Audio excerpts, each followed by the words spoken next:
Salut tout le monde, j'espère que vous allez bien. On se retrouve donc pour la review. Et oui, elle est arrivée plus tard que prévu, puisque vous l'avez compris. Eh bien, étant donné qu'il y avait le Royal Rumble, il y avait pas mal de choses à faire. J'ai malheureusement pas pu vous sortir tout ce que je voulais.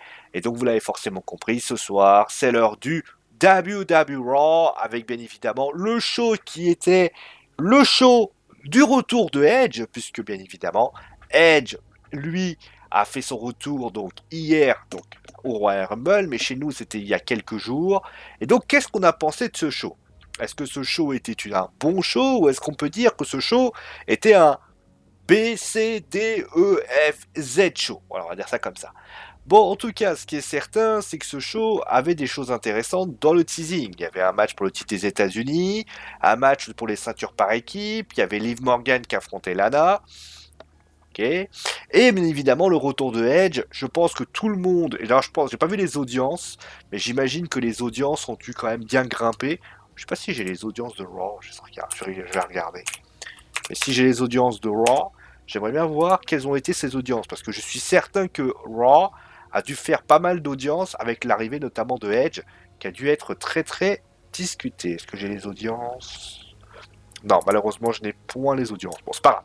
Bon, en tout cas, donc ça a commencé avec notamment le segment de Drew McIntyre, le vainqueur du Royal Rumble match, que finalement n'a pas dit grand chose. Finalement, c'est un segment assez court, mais j'ai trouvé que le segment n'était pas inintéressant, bien au contraire. Il a décidé de défier Brock Lesnar, c'était à peu près logique après son élimination.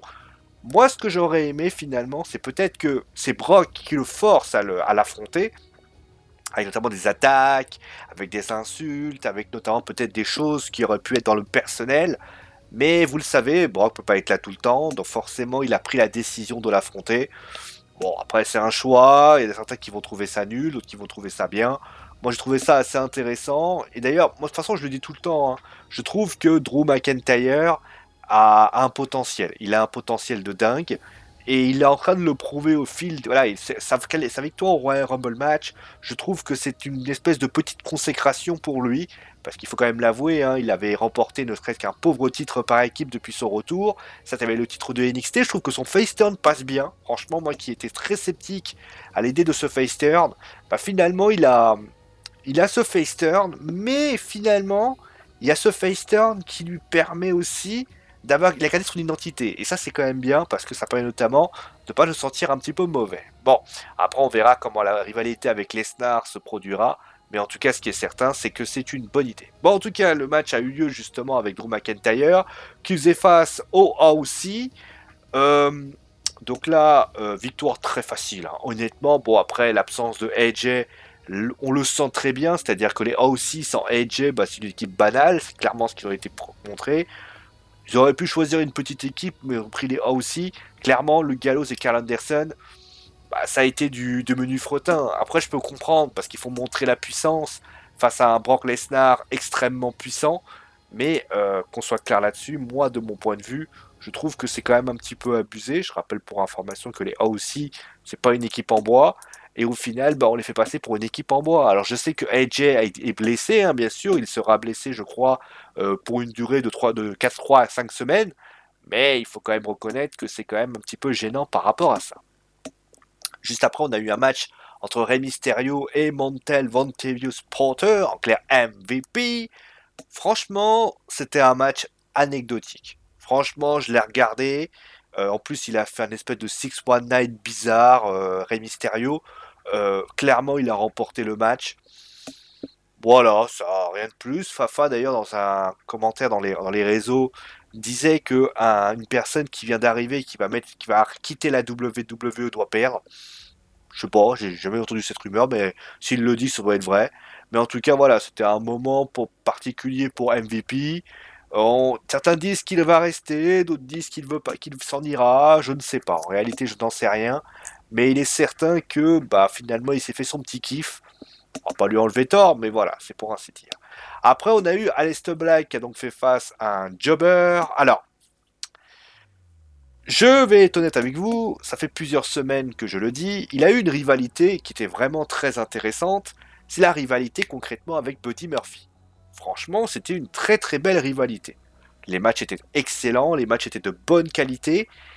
Et là, alors qu'on se dit qu'il va progressivement monter en puissance, comme le fait par exemple Buddy, qui est maintenant désormais champion par équipe avec Seth Rollins, qui est dans une équipe avec les Author of Pain et Seth Rollins, bah tu te dis, bah finalement, Aleister Black, peut-être qu'il va aller se diriger vers cette fameuse équipe Kevin Owens, Samoa Joe, sachant que le Big Show est plus là.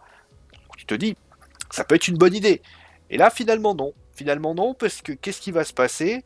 Eh bien, Aleister Black va affronter un jobber. Et j'ai du mal à comprendre la logique quand même de ce garçon.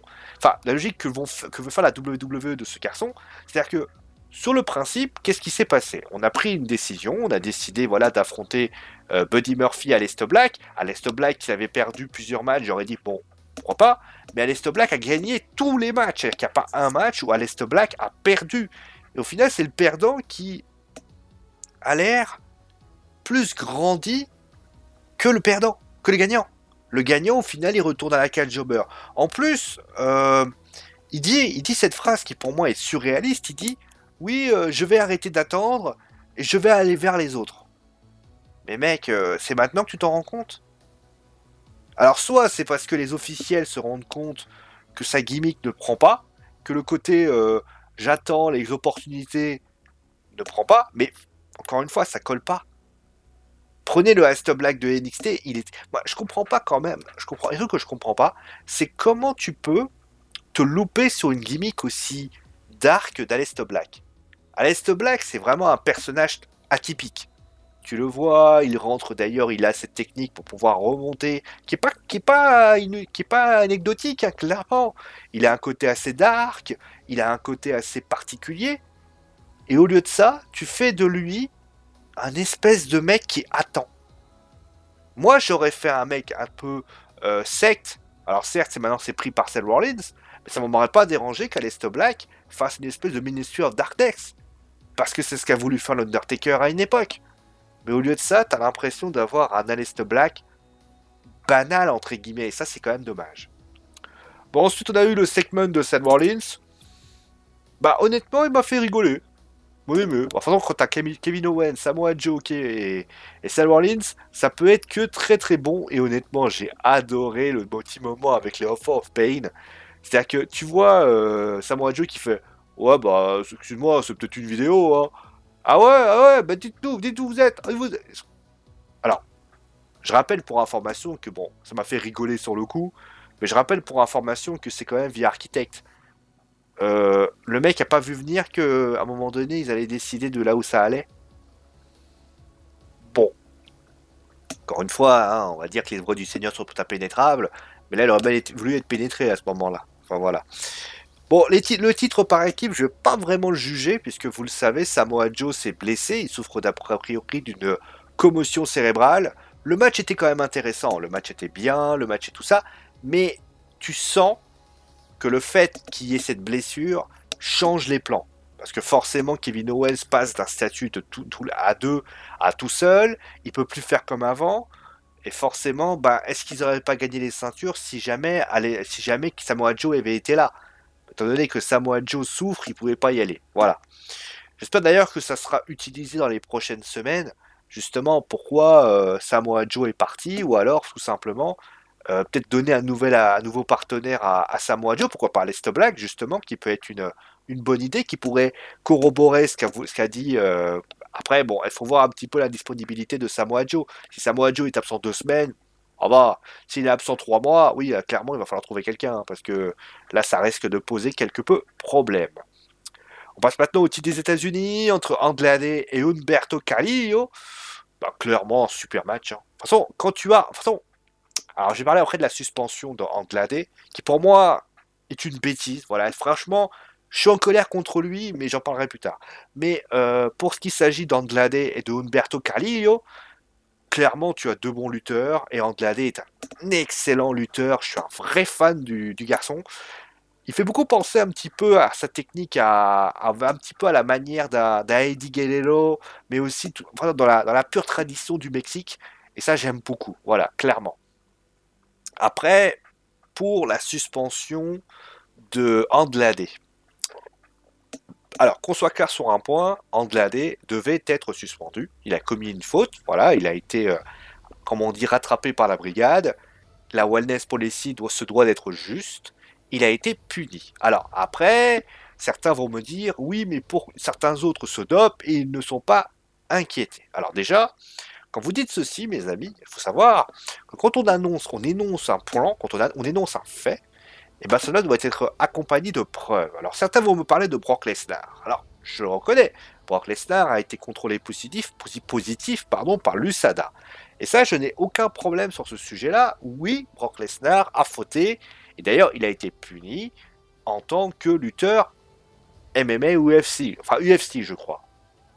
Mais, aux dernières nouvelles, quand il était à la WWE, il n'a jamais été contrôlé positif à la Wellness Policy.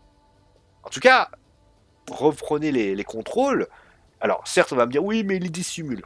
Encore une fois, il me faut des sources. Je ne peux pas vous entendre dire que si vous me sortez la news claire, nette et précise, vous me dites, Brock Lesnar est protégé par la WWE, il y a eu un contrôle positif. Attention, hein, je ne dis pas, il est supposé, je le dis, il y a eu un contrôle positif de la WWE. Et Dieu sait que les contrôles positifs, c'est assez facile d'en avoir. Il y a eu un contrôle positif où clairement ça a été dicté.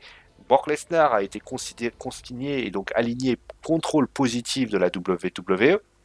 Et là, à ce moment-là, je vous dirais ok. Pour l'instant, ce ne sont que des rumeurs. Ce n'est pas réel. Voilà, ça c'est un point que je voulais bien mettre en scène par rapport à ça.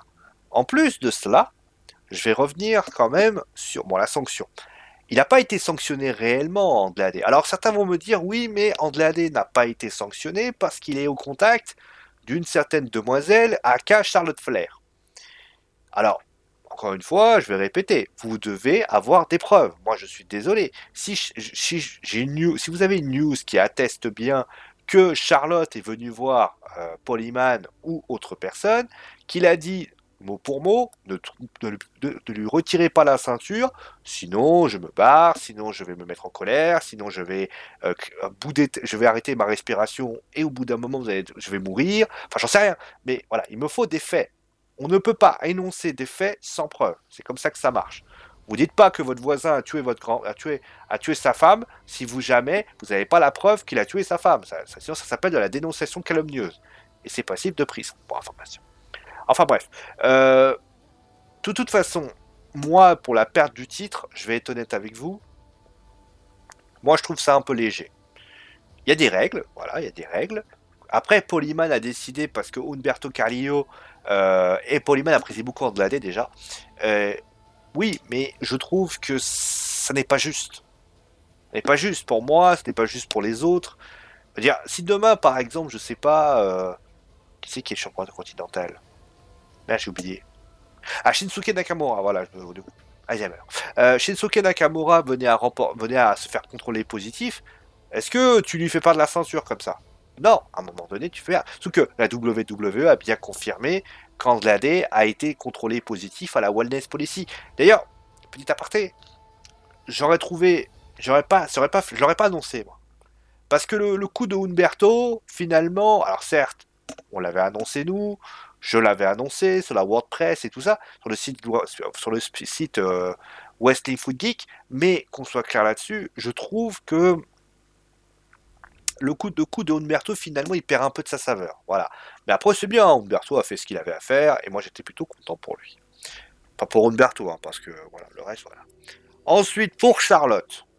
Bah écoute, moi, je trouve ça logique. Alors, certains vont trouver ça nul, mais je trouvais ça logique que McIntyre, étant donné qu'il l'a annoncé, Charlotte n'avait pas l'annoncé non plus.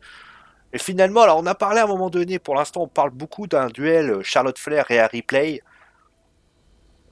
Pourquoi pas? Pourquoi pas? Je veux dire, c'est un bon petit duel. Franchement, Rhea Ripley, Charlotte Flair, moi, je signe, hein. Alors, je sais qu'on va me dire oui. Alors, je sais que beaucoup, notamment Aline, par exemple, trouve que Charlotte est beaucoup trop mise en avant pour X ou Y raison. J'en ai déjà parlé dans le Royal Rumble, je le répète une nouvelle fois, parce que vous n'avez peut-être pas suivi l'émission. Je pense que les personnes qui, pour ainsi dire, ne supportent pas Charlotte Flair, oublient quelque chose, c'est que on peut être dans un avis subjectif. Moi, j'ai aucun problème à liser que vous n'aimiez pas Charlotte Flair. Mais quand on a une haine, parce que qu'à un moment donné, quand j'entends plusieurs fois, de manière redondante dans les forums, sur les réseaux sociaux, sur Twitter, sur n'importe quel truc, j'entends Charlotte Flair, elle profite du statut du fait que papa est là, alors en m'annonçant des rumeurs. Encore une fois, moi j'ai aucun problème à l'idée que vous fassiez des rumeurs, que vous fassiez des informations, mais il faut qu'elles soient prouvées. Quand certains me disent Charlotte Flair est protégée car Ric Flair a des dossiers sur des gens, donc il ne peut, si jamais, s'il a des dossiers, ça va changer quoi? Alors je vous explique une chose, hein, pour information. Admettons demain, Ric Flair annonce, je sais pas, oui Vince, il a couché, il a trompé sa femme 25 fois. Il y a d'autres comme ça. Vince a trompé sa femme 25 fois. Bon, d'un côté, Ric Flair, faut dire, c'est pas un modèle de vertu, bon finalement. Bah, vous savez ce qu'on va lui annoncer, vous savez ce qui va se passer? Vince va aller voir Ric Flair. Déjà, Vince va appeler Ric Flair, vous savez ce qui va lui arriver? Bah, il va être reporté, on va porter plainte pour diffamation. Et Charlotte Flair va sans doute jobber pendant un certain temps. Ou alors, à un moment donné, je sais pas, on va prendre du catch.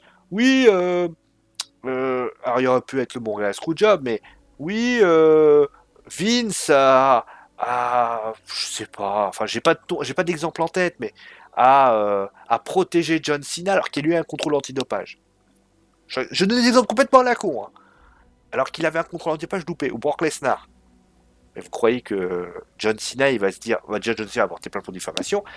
Encore une fois, toute preuve que vous dites est censée par des toute chose que vous dites doit être énoncée par des preuves. C'est pas compliqué.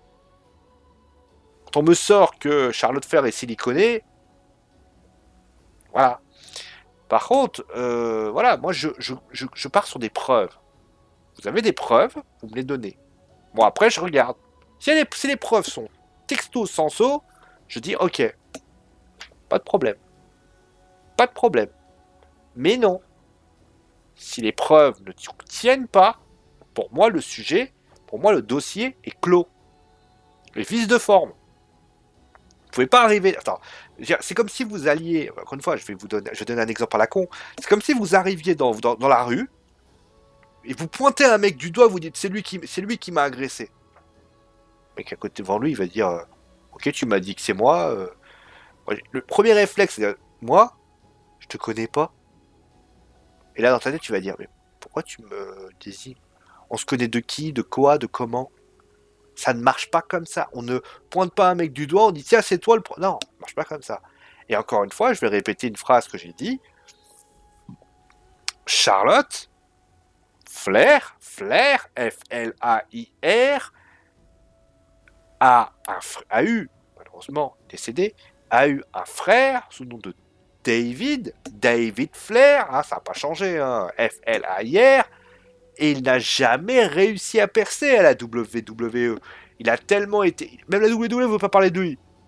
À un moment donné, je veux dire, je pourrais faire 300 langues, hein, à un moment donné. Hein. Voilà. Bon, après, clairement, le match contre Azuka... Après, le segment, pour moi, il est assez anecdotique. Le match de Azuka contre Charlotte, on va se mentir, c'était un super match. Franchement, c'était un super match. J'ai adoré. J'ai trouvé que le match était de très très bonne facture. Moi, je me dis, c'est dommage. C'est dommage de ne pas avoir. Alors, je sais qu'elle est championne par équipe à Azuka, mais finalement, les titres par équipe sont tellement mis un peu en scène maintenant qu'on les oublie même. Ça va faire un an dans quelques semaines, et au final, on aura carrément oublié qu'ils étaient là. Parce que finalement, ça ne donne rien. Ces ceintures ont été proposées et elles vont s'endormir aussi vite qu'elles sont arrivées. C'est bien dommage.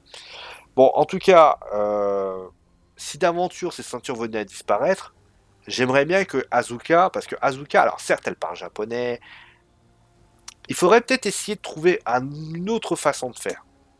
Je sais pas comment faire, mais je trouve que le côté japonais, je parle japonais pour hurler des mots dans tous les sens, sachant qu'on sait, je trouve elle pourrait dire, elle pourrait énoncer une recette de cuisine, on s'en foutrait royalement. Il faudrait qu'il y ait un truc. Je sais pas, un traducteur.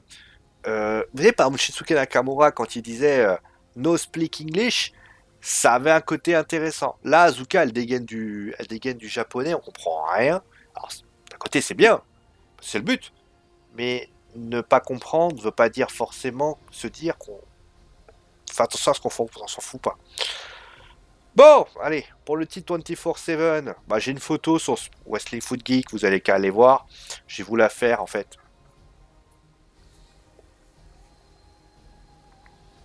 Voilà, c'est représentatif. Voilà.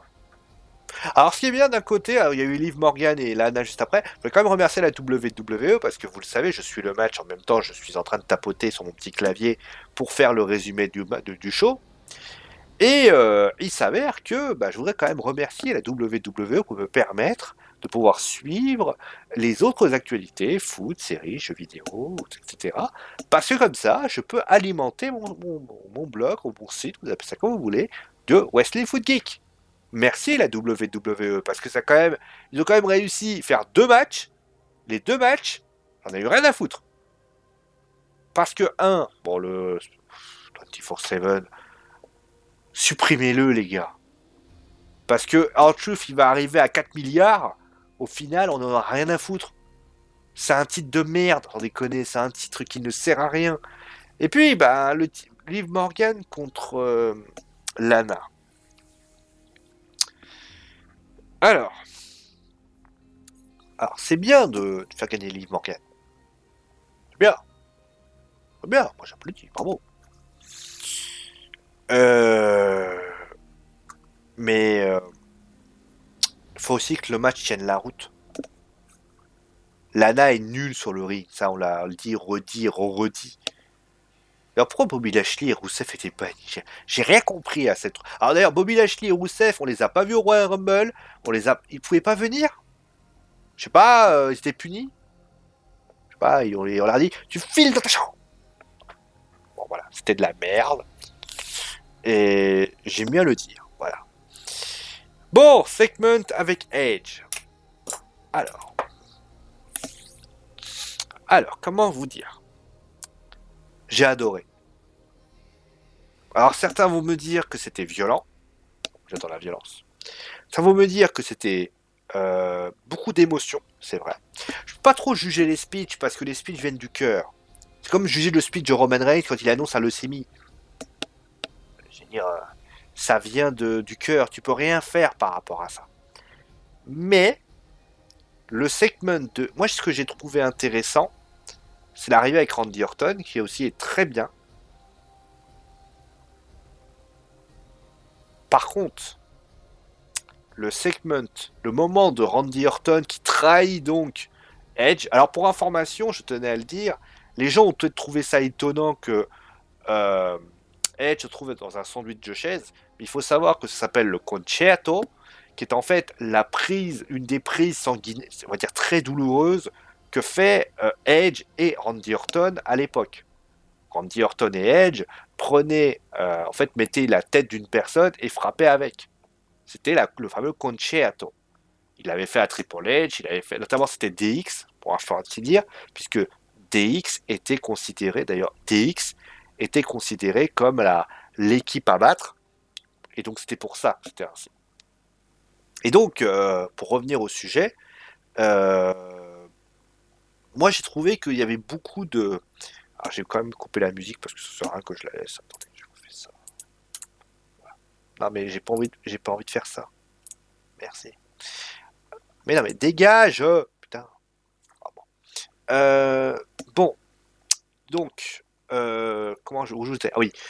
J'ai trouvé beaucoup de similitudes à la trahison au heel turn de Triple H avec Shawn Michaels dans les années 2000. Vous savez, quand il y a la reformation de DX, et à ce moment-là, on se dit, ouais, DX, DX, DX. Et là, à ce moment-là, bah, il y a le moment où ils font let's get to ready, for the thousand attendant, et nanana. Et à ce moment précis, tu as Triple H qui met un pédigré à Shawn Michaels et la DX est cassée. D'ailleurs, ça avait été une hantise, puisqu'en 2006, tout le monde craignait à ce que Triple H refasse un épisode 2. Mais, enfin, même si ça semblait quand même assez saugrenu. Mais là où je veux en venir, c'est qu'il y avait beaucoup de similitudes entre les deux. Je pense que Randy Orton, déjà, peut notamment avoir un bon match à WrestleMania. avec une victoire de Edge, sans la moindre hésitation. Mais je trouve que du côté de Edge, je trouve que c'est aussi symbolique. D'ailleurs, le public a eu très peur quand il allait sauter, etc. Je veux dire, enfin, réfléchissez 5 minutes. S'il saute, il lui pète la nuque. Et là, c'est pas un... il lui pète la nuque, on est bien d'accord. Vous croyez vraiment que Randy Orton est suffisamment débile, mais il a fait croire aux gens qu'il allait le faire. Et ça, c'est très très bien. Et puis Randy Orton, c'était peut-être le gars qu'il fallait pour qu'il l'affronte. Déjà, il y avait un passif entre les deux, positif ou négatif. Et notamment, Randy Orton est quand même quelqu'un d'assez sanguinaire. On l'a vu avec Tiny Ledger, on l'a vu avec pas mal de personnes. Et justement, ça lui permettrait de faire ça. Et justement, il fallait quelqu'un qui le connaisse Edge, et pour information, qui puisse utiliser le fameux concerto. Si ça avait été, par exemple, Seth Rollins, on aurait dit, ouais, c'est Seth Rollins. Mais si comme c'est le concerto, c'est un truc tellement Rated RKO que ça aurait été donné. Après, je vois certains qui me disent, est-ce qu'il n'aurait pas fallu qu'il y ait une association pour permettre à Edge de se reposer, etc. Je pense pas. Je pense pas parce que vous l'avez compris, Edge va pas être là tout le temps. D'après ce que j'ai compris. Alors, on parle de 25 dates. Il y a des rumeurs qui disent que ce sera plus. Je sais pas. En tout cas, d'après les rumeurs, il luttera 5 fois. Ça veut dire que tu peux pas faire un titre par équipe. Pour les deux, pour la simple et bonne raison qu'en dire ça, on va lutter tout seul toute sa journée. Donc résultat, bah, t'es un peu obligé de faire comme ça. Et qui plus est, Randy Edge, il va pas prendre le spotlight des Viking Riders, de Seth Rollins, etc. Voilà. Voilà un petit peu ce que j'avais à dire sur le show. Bah, finalement, c'est un show encore un peu mi-figue, mi-raisin. C'est-à-dire qu'il y a des bonnes choses. Clairement, on a vu, je l'ai dit, il était bon match, Asuka, Andrade, le segment de Edge, le segment de Drew McIntyre. Il y a des belles choses. Mais il y a des moments où tu te dis, mais ils doivent bouger, ils sont très bouche-trou en fait. Ça, c'est dommage parce que clairement, il y avait des belles choses et ça, je suis un peu déçu. Voilà un petit peu ce que j'avais à dire dans l'émission. En tout cas, merci à vous tous d'avoir suivi l'émission. Prenez soin de vous si jamais vous êtes malade. Ah, pour ceux, bien évidemment, qui, à un moment donné, bah, viennent de Chine, bah, je pense fort à eux, parce que, bien sûr, le coronavirus. D'ailleurs, n'hésitez pas, bien sûr, je répète, hein, je le dis, ça fait con, mais si vous vous sentez vraiment mal, allez à l'hôpital, c'est jamais, hein. D'ailleurs, faut pas commencer à faire le con maintenant. En tout cas, merci à vous tous, gros bisous, et ciao!